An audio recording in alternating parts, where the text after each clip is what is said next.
자, 함께 공과 시작할 준비가 되었습니다. 먼저 공과의 제목 같이 한번 읽어보겠습니다. 시작! 하나님의 말씀을 사랑해요. 말씀도 같이 한번 읽어보겠습니다. 시작! 여러분의 하나님 여호와를 마음과 뜻과 힘을 다하여 사랑하시오. 신명기 6장 5절 말씀. 아멘. 하나님께서는 우리가 마음과 뜻과 힘을 다해 하나님을 사랑하기를 원하시는데요. 하나님을 사랑하는 건 바로 말씀을 사랑하는 것이죠.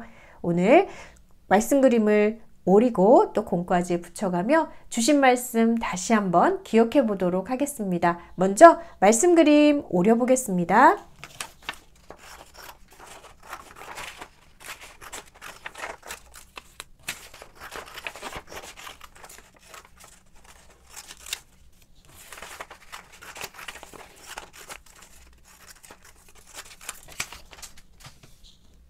자, 함께 말씀 그림을 오려봤습니다.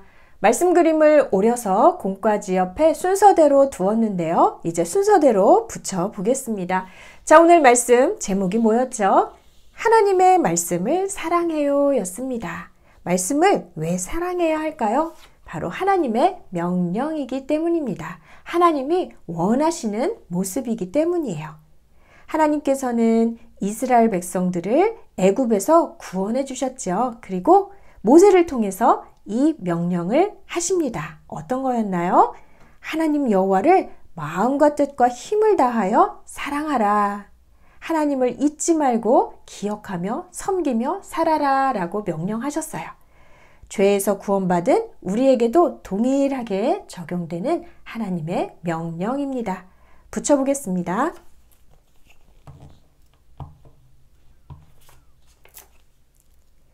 자, 그렇다면 보이지 않는 하나님을 마음과 뜻과 힘을 다하여 사랑하는 건 어떻게 하는 걸까요? 바로 하나님이 우리에게 주신 말씀을 사랑하는 것입니다.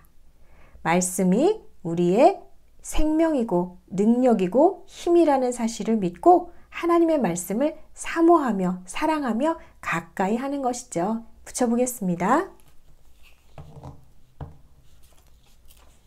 자, 하나님을 사랑하는 사람은 다른 어떤 것보다도 하나님의 말씀을 사랑합니다.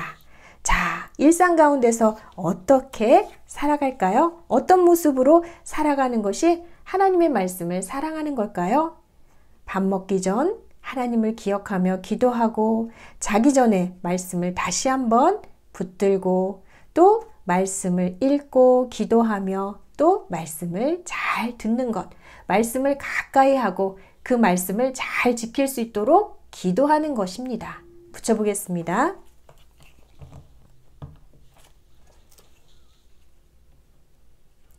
하나님은 우리가 하나님의 백성으로 살아가기를 원하십니다. 그를 위해 하나님을 사랑하라고 명령하셨어요. 하나님을 사랑하는 건 바로 말씀을 사랑하는 것이죠. 자, 함께 말씀 그림을 다 붙여봤는데요. 다시 한번 말씀 정리해 보겠습니다. 자, 오늘 말씀의 제목은 하나님의 말씀을 사랑해요 였습니다. 우리가 말씀을 왜 사랑해야 할까요? 하나님께서 구원받은 하나님의 백성에게 명령하신 일이기 때문입니다. 이 말씀은 우리를 살리는 생명이기 때문이죠. 자, 그러면 어떻게 하는 것이 하나님을 사랑하는 걸까요? 바로 말씀을 사랑하는 것입니다. 말씀을 사랑하는 사람의 모습은 늘 언제나 하나님을 기억하고 말씀을 가까이 하며 그 말씀을 잘 지키며 사는 것입니다.